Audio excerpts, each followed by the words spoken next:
So while we all went about our lives yesterday, we came very close to a catastrophic event here on planet Earth, and we didn't know about it. It turns out we just missed getting hit by an asteroid, a piece of solid rock, roughly the size of a 10-story building.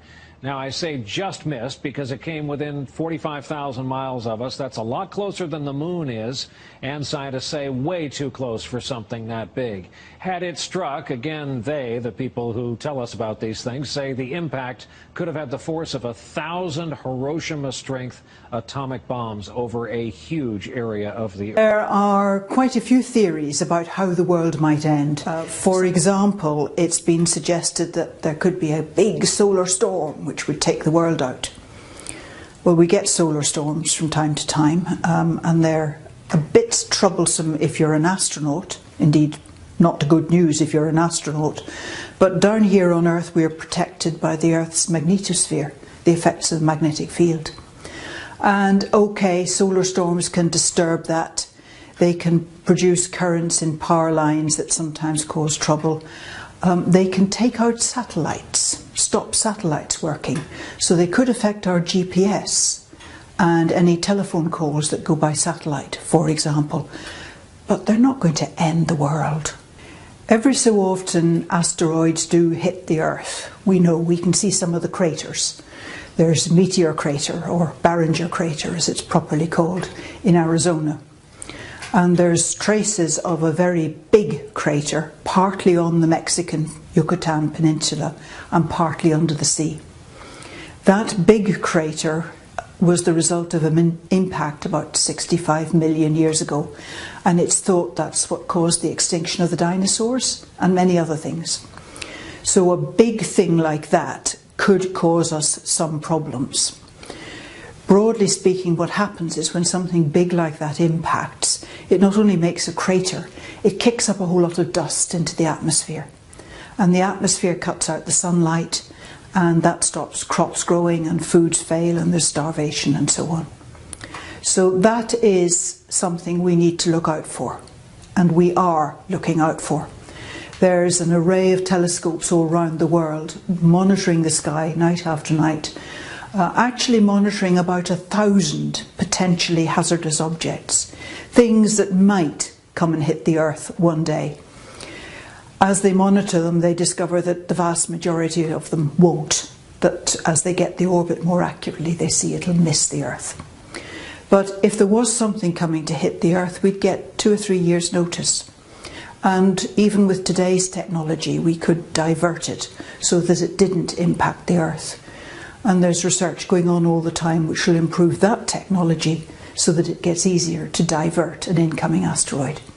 We've got no knowledge of any big asteroid coming to hit us. Some of the techniques they use to deflect an asteroid, one of them is to paint it white all over, which means it reflects sunlight very well.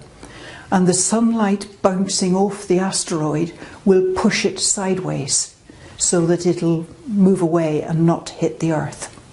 That's one of the neatest solutions. But they're also developing what they call gravity tractors, satellites that are pretty heavy and through their own gravity can attract the asteroid and make it change course. And there's also some that will actually physically hook onto the asteroid and tug it aside. So there's lots of ways of doing this. The magnetic field of the Earth, the thing that makes your compass point due north, that flips over every so often. And I'm using flip as a geologist would use flip. The flip actually takes 5,000 years.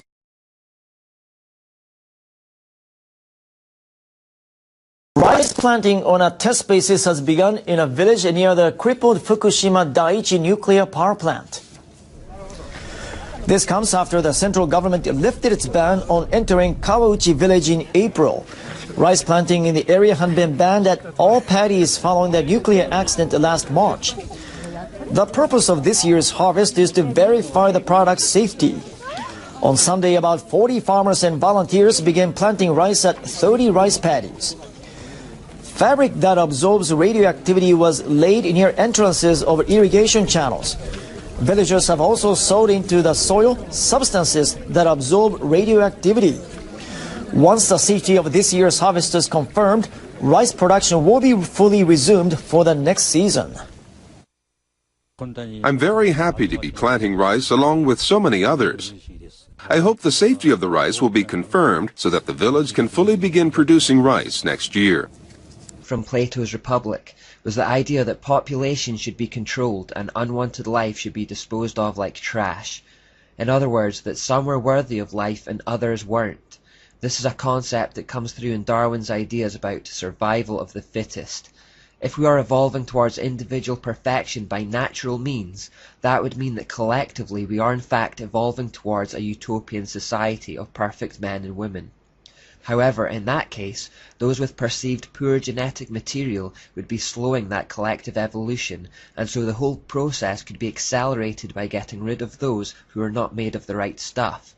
The end goal of a utopian society of purebred humans would justify the means of getting rid of the lesser ones. Remember that the full title of Origin of Species was On the Origin of Species by Means of Natural Selection or the Preservation of Favoured Races in the Struggle for Life. One of the major influences on Darwin was a man called Thomas Malthus, who received the blessings of French deist Jean-Jacques Rousseau and famous Scottish philosopher David Hume. Incidentally, David Hume has a prominent statue on Edinburgh's Royal Mile, and if you look at the back of it, you will see this sun god symbol. Now, Thomas Malthus authored a document called The Essay on the Principle of Population, where he concluded that, amongst other things, society should adopt policies that prevent the human population from growing disproportionately larger than the food supply. Malthus, again finding a root in Plato's Republic, proposed genocide to make sure this didn't happen. Specifically, he thought to target the poor. He says, "Instead of recommending cleanliness to the poor, we should encourage contrary habits. In our towns we should make the streets narrower, crowd more people into the houses and court the return of the plague. In the country we should build our villages near stagnant pools, and particularly encourage settlement in all marshy and unwholesome situations. But above all, we should reprobate specific remedies for ravaging diseases, and those benevolent but much mistaken men who have thought they were doing a service to mankind by projecting schemes for the total extirpation of particular disorders." Malthus believed that by such methods the undesirables in society could be effectively culled. He said regarding children, "We are bound in justice and honour formally to disclaim the right of the poor to support. To this end I should propose a regulation of the deaths of grown persons." The logic behind the idea that those who serve society least should be destroyed was echoed under Darwinism in the survival of the fittest. The individual is lost in the collective. Again, the end of a utopian society justifies the means of killing the poor and the weak. This naturally leads to another idea put forward by Plato, that people who are perceived to have pure genetic materials should be encouraged to breed amongst themselves to produce a race of supermen fit for ruling over the masses. This selective breeding is called eugenics. Eugenics actually found its Enlightenment era origin in Charles Darwin's cousin, Sir Francis Galton. Galton regurgitated the thoughts of Plato in his work, Hereditary Genius, which was basically a racist tirade advocating a system of selective breeding for purposes of providing more suitable races or strains of blood a better chance of prevailing over the less suitable. In other words, trying to artificially speed the upward course that evolutionists thought we were naturally already on. In truth, selective breeding had been practiced for some time amongst the elite. Inbreeding was commonplace amongst the ruling class to protect the genetic purity of their future stock. Galton merely took this idea and popularized it as a legitimate science. This very same tradition was in fact practiced by Charles Darwin himself in the hopes of maintaining a genetic superiority in his own bloodline. Darwin married the youngest granddaughter of his maternal father. Researcher Ian Taylor reveals the outcome of this project. Darwin's idea of inbreeding to produce superior stock can be seen to be a complete disaster in the case of his own 10 children. Of the 10, one girl, Mary, died shortly after birth. Another girl, Anne, died at the age of 10 years. His eldest daughter, Henrietta, had a serious and prolonged breakdown at 15 in 1859. 3 of his 6 sons suffered such frequent illness that Darwin regarded them as semi-invalids, while his last son, Charles Jr., was born mentally retarded and died in 1858, 19 months after his birth. Science has shown that inbreeding actually leads to speedier destruction of the genetic code rather than evolution because of something called biological mutations, which is why so-called purebred dogs are in fact more prone to health problems than mixes. The errors in their genetic code multiply as they are bred amongst themselves over long periods. But where true science fails, the religion of scientism continues stubbornly on. If they had followed God's wisdom in Leviticus 18, they would have heeded the warning not to commit incest, and they would have been all the better for it. In their own human wisdom, however, they persisted and reaped the consequences. The idea of eugenics continued to be promoted in the scientific community for a long time afterwards. At the turn of the 20th century, in 1901, the Statistics Department of London's University College became the headquarters for the Eugenics Education Society. Motivated by Galton's vision of a future utopia, ruled by a genetically engineered pure elite, the Eugenics Society grew into a successful political movement and would eventually inspire Hitler's Holocaust against the Jews. Population control is still a big issue for the elite today. As recently as May 24, 2009, The Times reported of a secret meeting of billionaires held in New York City, including the likes of Bill Gates and Oprah Winfrey, where the #1 issue on the agenda was how to cap the global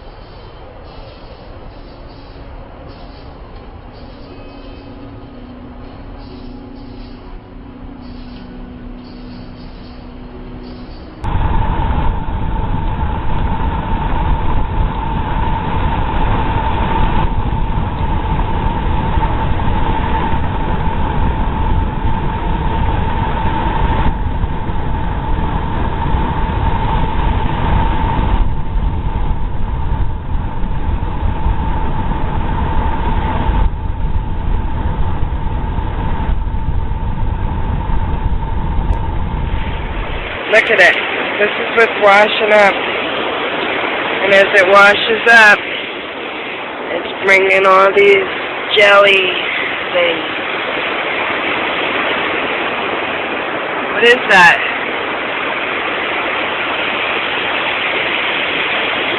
It's all over. State warns on EMP. There's no help coming. Oh, this was interesting. Washington. Arizona Governor Jan Brewer has signed legislation to require the state's Department of Emergency and Military Affairs to prepare materials outlining what citizens need to know to deal with either a natural or man-made electromagnetic pulse event that could knock out the vulnerable electrical grid system over a wide geographical region. But if this isn't another red alert for you, I don't know what else to tell you. The legislation, SB 1476, was introduced by Senator David Farnsworth. It includes the type and quantity of food, water, and medical supplies that each person should stockpile in case an EMP occurs over the U.S. What? The legislation, however, doesn't require actual hardening of the grid within the state. Unreal. Russia sanctions, I almost read the NBA bans, Russia sanctions not tough enough yet, analysts say. Well, if they get any quote-unquote tougher, they're going to be really attacking Putin. And that's just going to make him mad. I mean, it's not doing anything. It's actually creating another financial system to fall back on when this one collapses. So, do you believe in global warming? Yes, I do. Global warming is a bad way to phrase it. Do I believe in climate change? Yes. Yeah, to an extent, I do. Yes. Yes. Yes. Why do you believe global warming? Because there's scientifically valid proof that global warming exists. Because have an effect on the planet that has been observed through scientific reasoning. I warming because it's been proven. Like, scientific evidence shows that global warming is real. So, plenty of studies that indicate over the last 30 years what shit's going on if we're not too careful. Like, so we're gonna ruin our Earth. Yeah. It's self-evident. The ice is melting. We're all doomed. We're all gonna die. I really don't know what's going on with the government. I know there are tons of weather machines. I know all the weather isn't real weather, so it's kind of like, who knows, you know? Right. 1 minute it's snowing, 1 minute it's raining, then it's hot and it's cold, so just roll with it.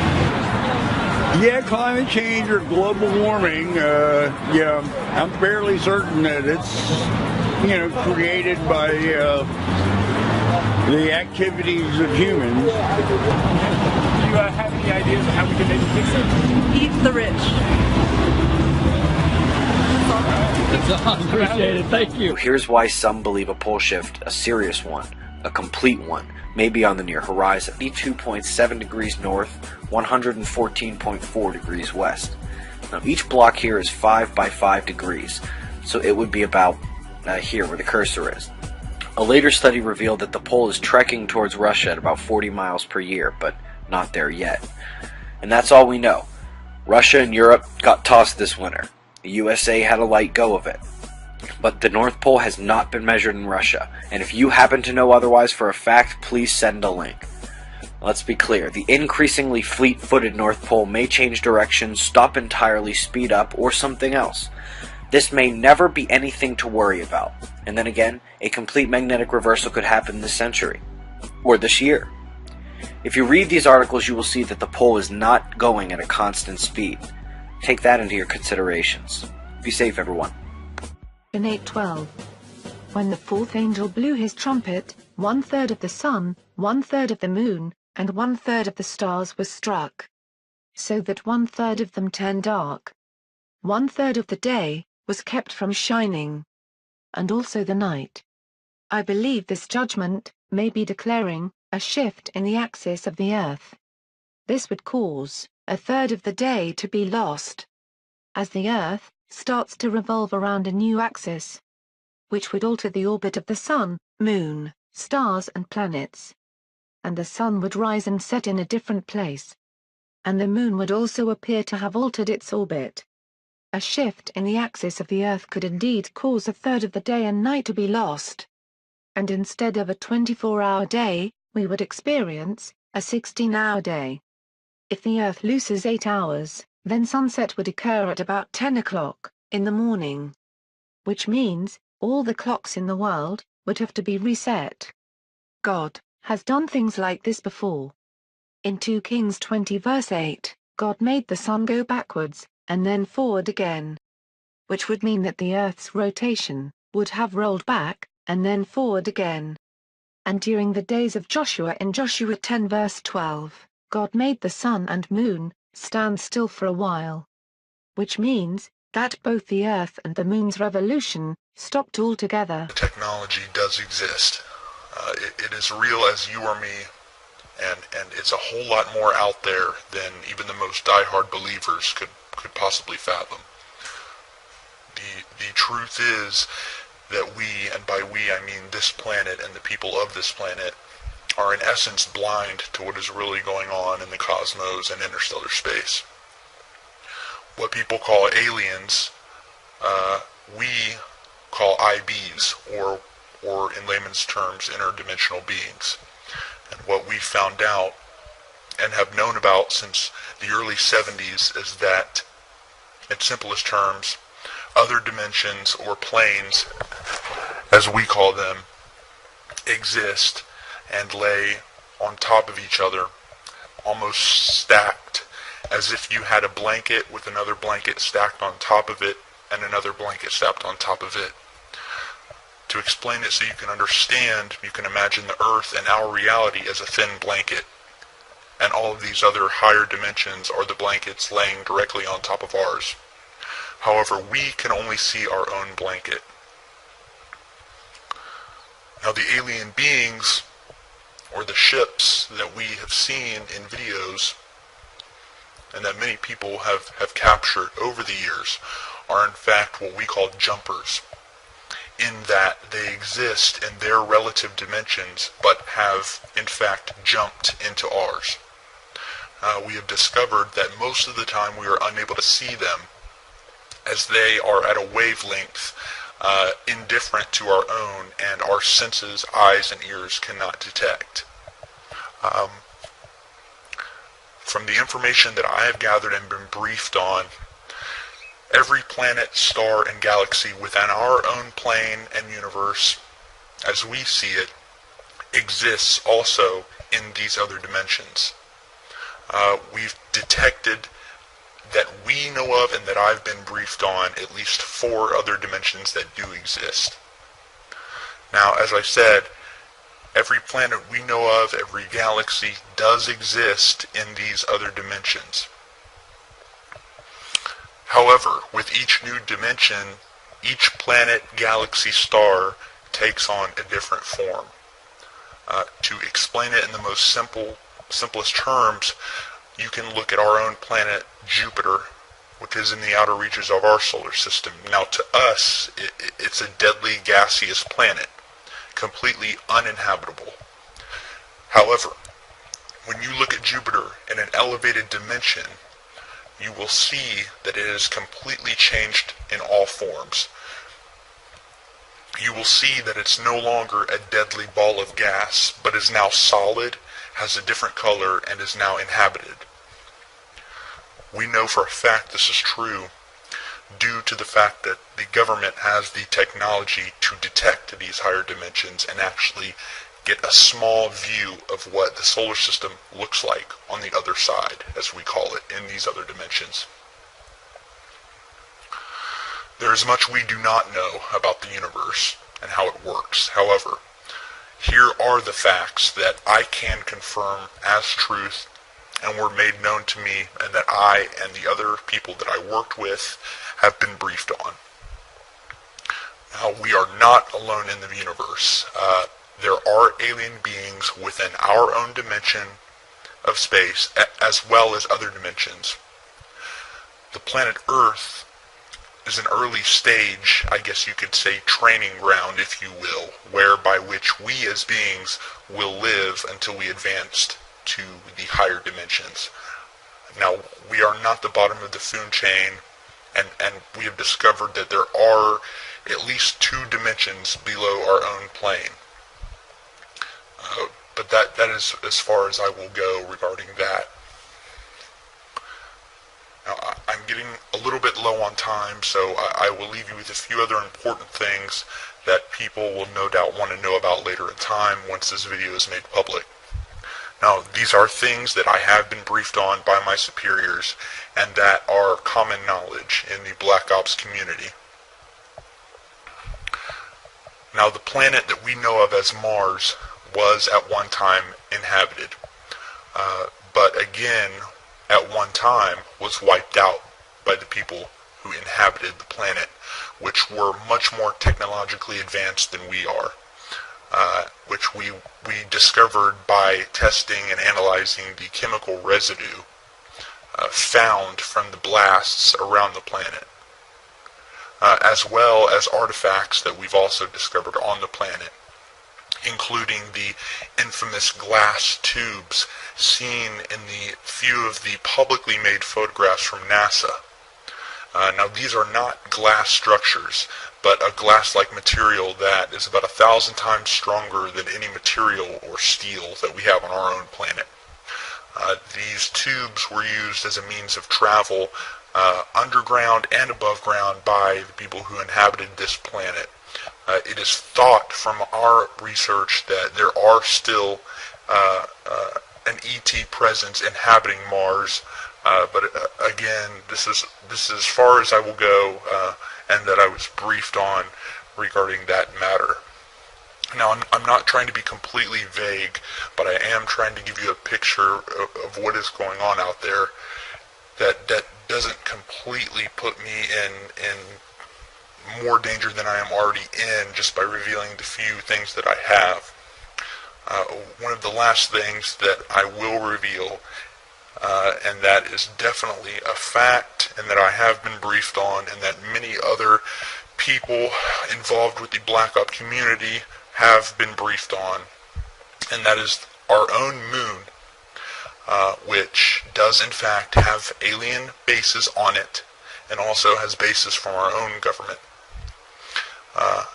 Now, there is an ET presence, which is primarily located on the dark side of the moon. The Apollo program was in all actuality a reconnaissance mission, so that we could research what was exactly there and who.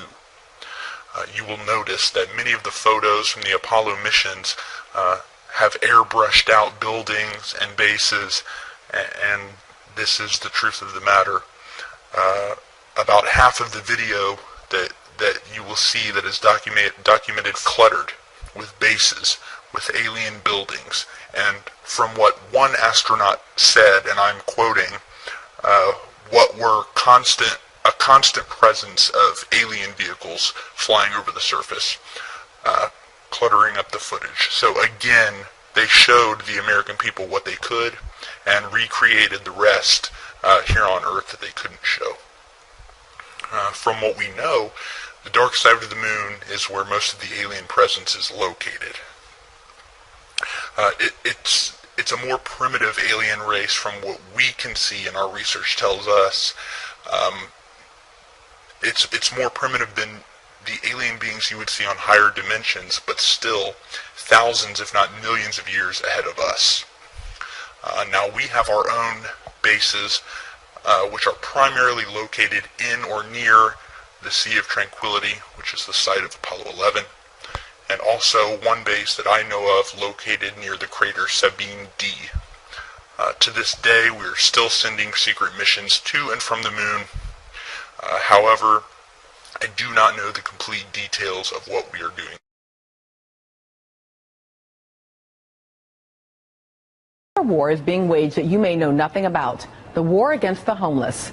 On April 18th, the ACLU sent a letter to both the Department of Justice and the Detroit Police Department urging that the practice of dumping the homeless be stopped. A year-long ACLU investigation claims the following. Detroit police officers stopped people perceived to be homeless in the tourist area of Greektown in Detroit.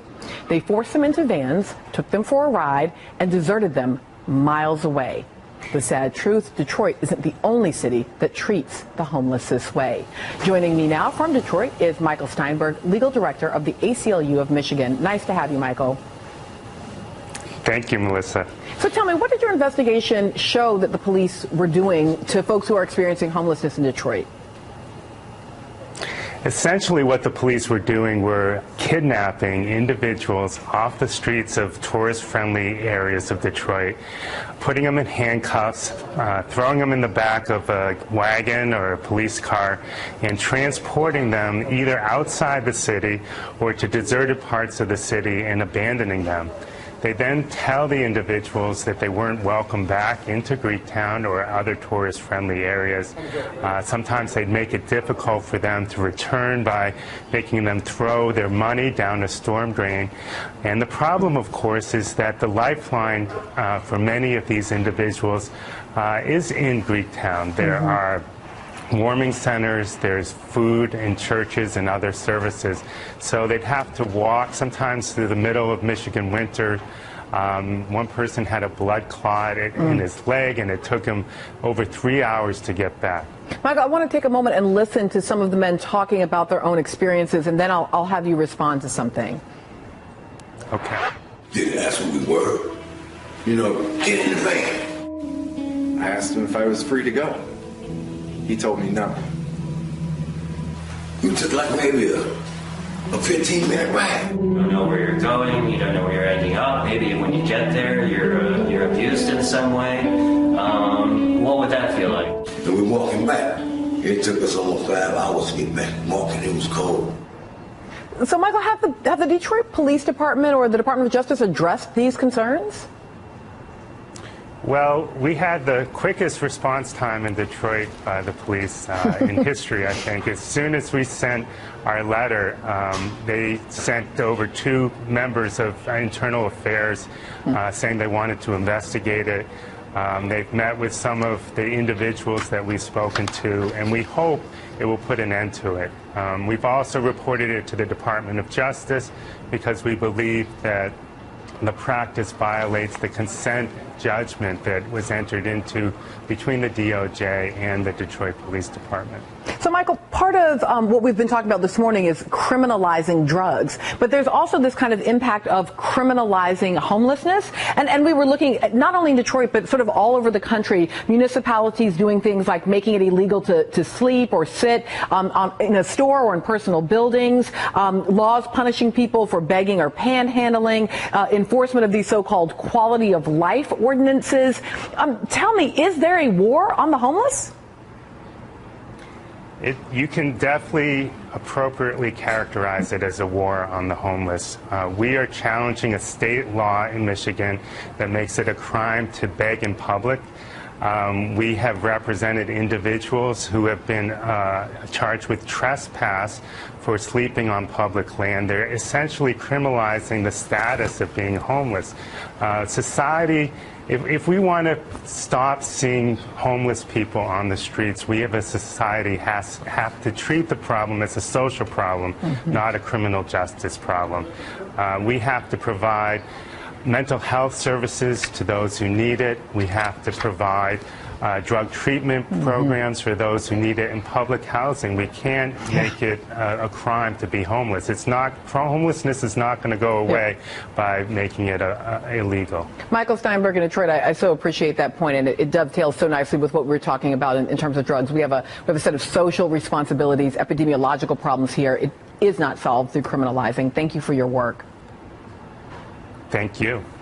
Since the 2012 rejection of mass ascension, humans have embraced the fear vibration. This created the threefold return, or three scenarios that are a direct result from people's unconscious choices. One or all of these scenarios will occur. Humanity still can change the outcome, but it is very unlikely now.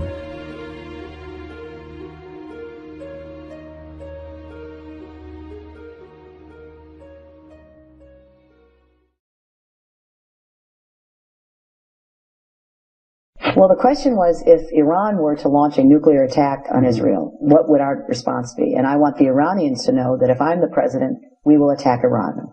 And I want them to understand that, because it does mean that they have to look very carefully at their society. Because whatever stage of development they might be in their nuclear weapons program in the next 10 years, during which they might foolishly consider launching an attack on Israel, we would be able to totally obliterate them. That's a terrible thing to say, but those people who run Iran need to understand that, because that perhaps will deter them from doing something that would be reckless, foolish, and tragic. Scenario 1, World War III.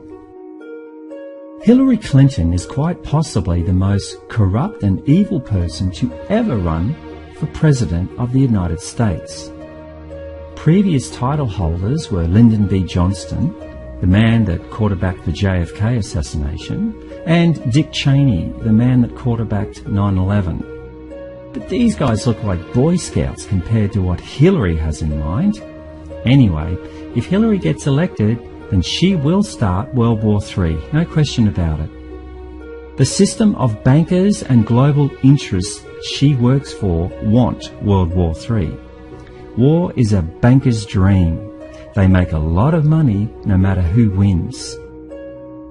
These people are hardcore psychopaths. They have no empathy for any other human except their own family, and even then, some of them get killed if they don't play ball. Read my second book for the whole story, and it will shock you. They want a war with Russia and China. And for the last 12 months, they have been doing everything they can to provoke those countries. They need Russia or China to shoot first. That way, they can justify a world war, and the sheeple will support it. But if those countries won't come to the party, they have armed and trained North Korea with a nuclear weapon as Plan B. If Russia or China don't fire first, they will get North Korea to do it in a false flag nuclear attack, or maybe a dirty bomb attack, on a major US city.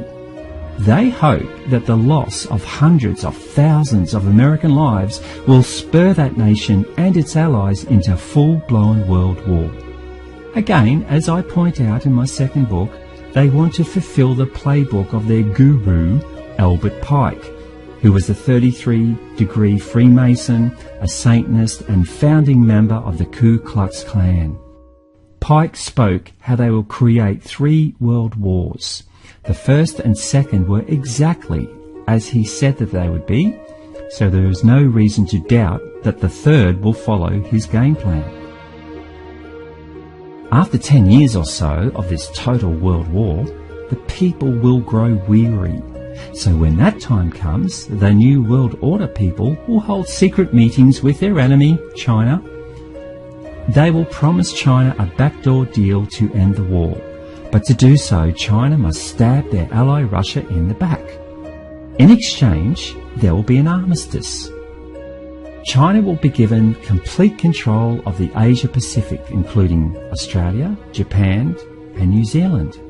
Russia will be obliterated, fulfilling Nathan Rothschild's wish.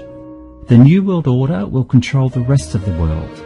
All countries will live under a communist regime most resembling neo-feudalism. That is, a world of the very wealthy and the very poor, no middle class. The only reason why this has not already happened is because of one man, Vladimir Putin.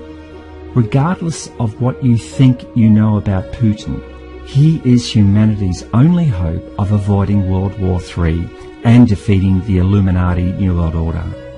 That is why the mainstream media are demonizing him. Trust me, when the media turn on someone, it is usually to turn public opinion against them, because that person represents a threat to the establishment. Now, here is the big curveball. Mr. Obama does not want to give up his cushy life in the White House. So he may use the false flag or the upcoming earth changes to suspend the elections indefinitely. So chances are there will not read the book Animal Farm to see how that works out. Scenario 2. Islamic Caliphate. On the 13th of May 1981, there was an assassination attempt on Pope John Paul II in St. Peter's Square at Vatican City. The Pope was shot and wounded by a Turkish hitman, Mehmet Ali Akkar. The Pope was struck 4 times and suffered severe blood loss. Akkar was apprehended immediately and later sentenced to life in prison by an Italian court. The Pope later forgave him for the assassination attempt. He was pardoned then by President Carlo Ciampi at the Pope's request and was deported to Turkey in June 2000.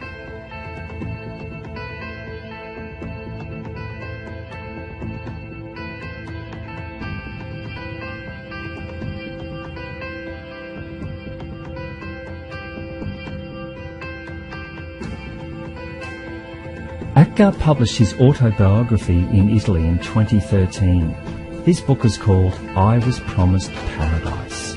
He claims that he worked for an Islamic black magic cult. The Grey Wolves invoke jinns, otherwise known as demons.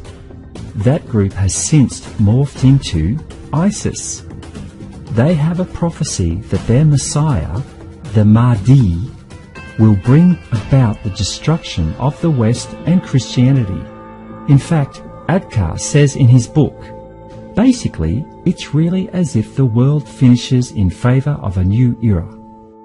Go into any mosque around the world, listen to what they say about the return of the Mahdi. They all say the same thing. Soon, very soon indeed, he is arriving. What does this mean? That a part of Islam is sharpening their weapons. The return of the Mahdi will bring bloodshed. If the Mahdi will not manifest himself, their will materialize him.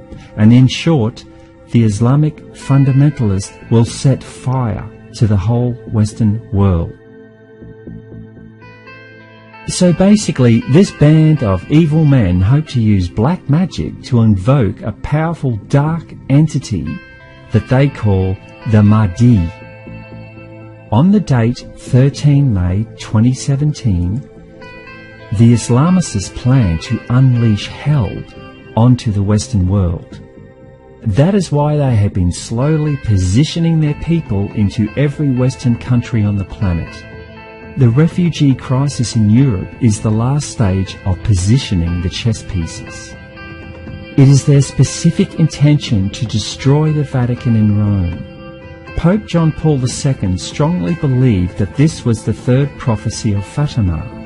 The prophecy of Fatima was given to the world on May 13, 1917. The first two prophecies were released almost immediately. However, the third prophecy was supposed to be released to the world in the 1960s, but for some reason it was kept sealed. On May 13, 1981, on the anniversary of the original prophecy of Fatima, Pope John Paul II was en route to St. Peter's Square to deliver the third and final prophecy. He was adamant that the people deserved to know what it contained. Before he could reveal the prophecy, however, he was shot down by Muhammad Ali Atkar. The Grey Wolves, now ISIS, did not want their plans revealed to the world. The third prophecy of Fatima contains their plans to destroy the Vatican and the Western world, and they want to do it on a special date of May 13, 2017. Many of the Vatican cardinals have secretly converted to Islam in hope to save their skins when the time of destruction comes. They want to be part of the New World Order One religion. A new Vatican II is under construction. It is called the Temple of the Work of the Holy Spirit, and it is located in Palestrina, just outside Rome, of the serpent, which I talk about in Book 1, connected to the priest class that became the Illuminati. This new temple is supposed to be for the one world religion and will begin after the destruction of the Vatican. Notice how the inside looks like a mosque where followers kneel on their mats to worship. Construction is expected to be completed in 2019. Scenario 3. The return of Nibiru. I cover everything you need to know about Nibiru and its inhabitants in my first book, The Truth Chronicles, Book 1, Secrets of the Soul. However, here is a quick background. There is a planet that the ancients called Nibiru. NASA calls it Planet X. It's about 4.5 to 5 times the size of Earth. It belongs to a small solar system whose star is a dwarf star known as Nemesis. All up, the Nemesis system has 7 planets, and Nibiru is its largest and is the only one that's inhabited by beings called the Anunnaki. It has a dusty red atmosphere that creates wings on each side, so the ancients always depicted Nibiru as a winged disk. Nibiru passes the Earth around every 3,500 years or so. Sometimes it comes close, and sometimes it comes really close. The last time it came really close, it stripped the atmosphere of Mars, sending all of the Martian oceans into space. The Anunnaki that were based there had to evacuate and come to Earth. On Earth, it caused the Antarctic ice sheet in the south to break off, causing a global tsunami that the Bible refers to as the Flood of Noah. This flood and ensuing cataclysm was documented by dozens of native peoples all over the world. The Anunnaki monitored this whole episode from a satellite they put into orbit. This satellite is still in orbit and is now known as the Black Knight satellite. As Nibiru approaches Earth, the gravitational forces begin to make their presence known. The much stronger gravity of Nibiru begins to heat up the Earth's core. Between the Earth's core and the outer layer, known as the crust, is an area called the mantle.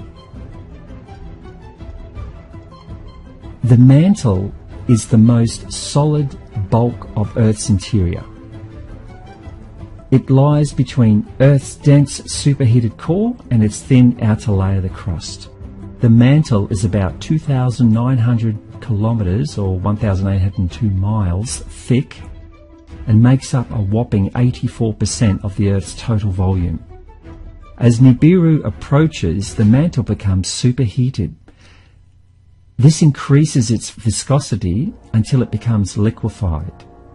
As this happens, more and more volcanoes begin to become active. Earthquakes start to happen everywhere. Coral in the oceans becomes bleached, and the weather patterns become severe and unpredictable. All of these events are referred to as Earth changes. In April 2016, the Earth changes became undeniable. A video put out by SOTT, or Sign of the Times, details each day of April and what Earth changes happened on each day. When you see this, you will be left in no doubt that the countdown has begun.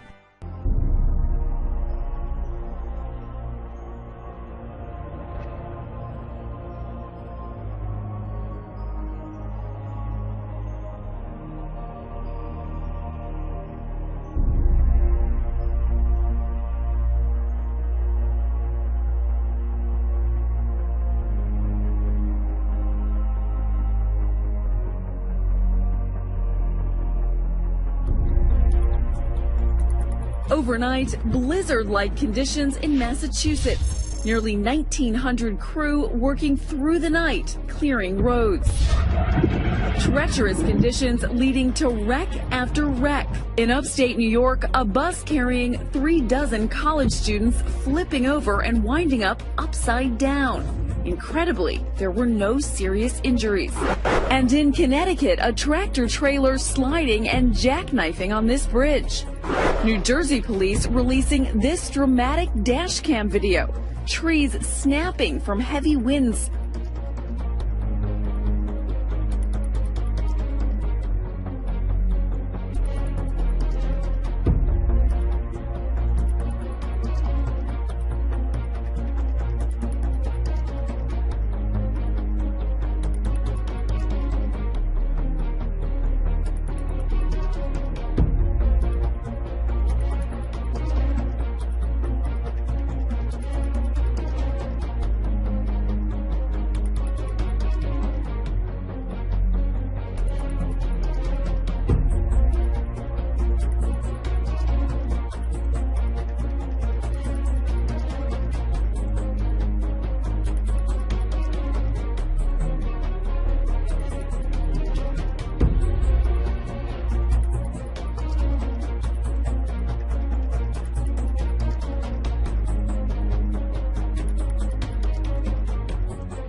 In northern Pakistan, flash floods triggered by heavy rain have killed at least 55 people. An emergency operation has been launched to help thousands of survivors, dozens of whom have been cut off by a landslide in a mountain valley.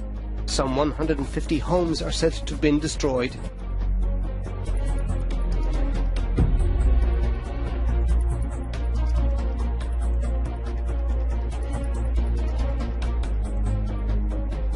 These earth changes are what I was told about 20 years ago, and they are happening right now.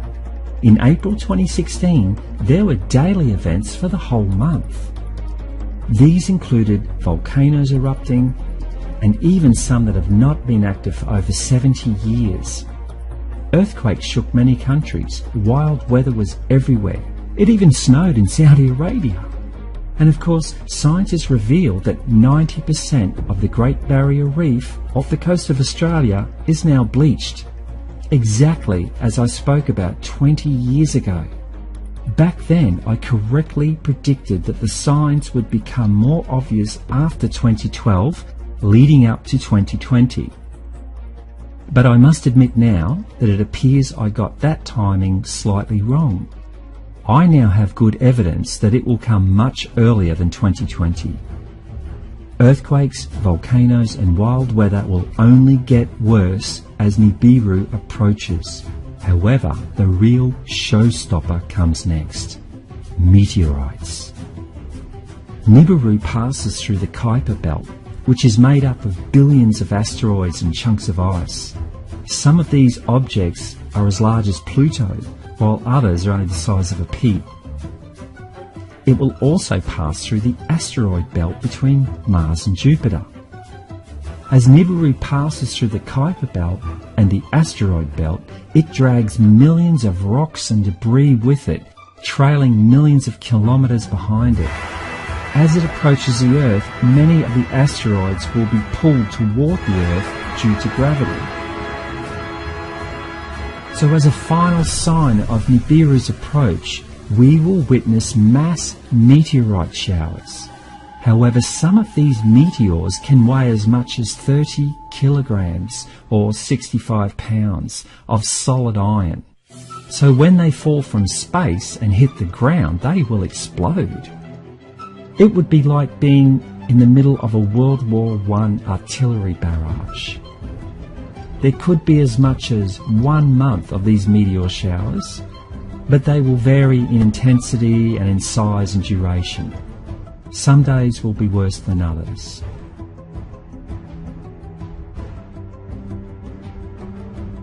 A CIA insider has come forward and revealed that they have been tracking, said the mantle will heat up and become liquid. This will cause the outer crust of the Earth to slip. As Nibiru passes at its closest point, the Earth crust will slip in the direction of Nibiru's gravitational pull. Thus, we can expect the slip will be from the South Pole to the North Pole.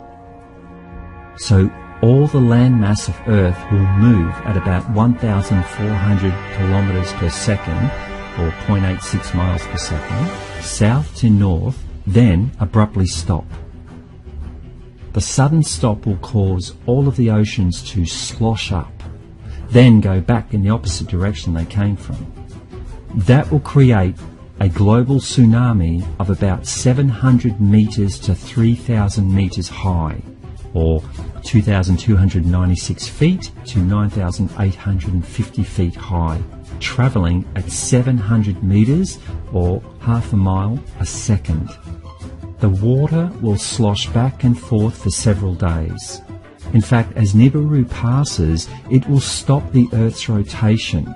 So one side of the Earth will be in complete darkness for 3 days, and the other side will be in complete sunlight for 3 days.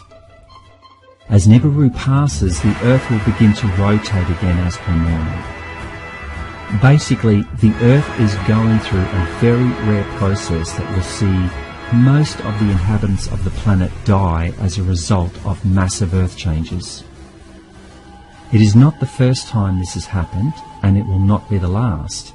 The ancients knew that, and they tried to warn us.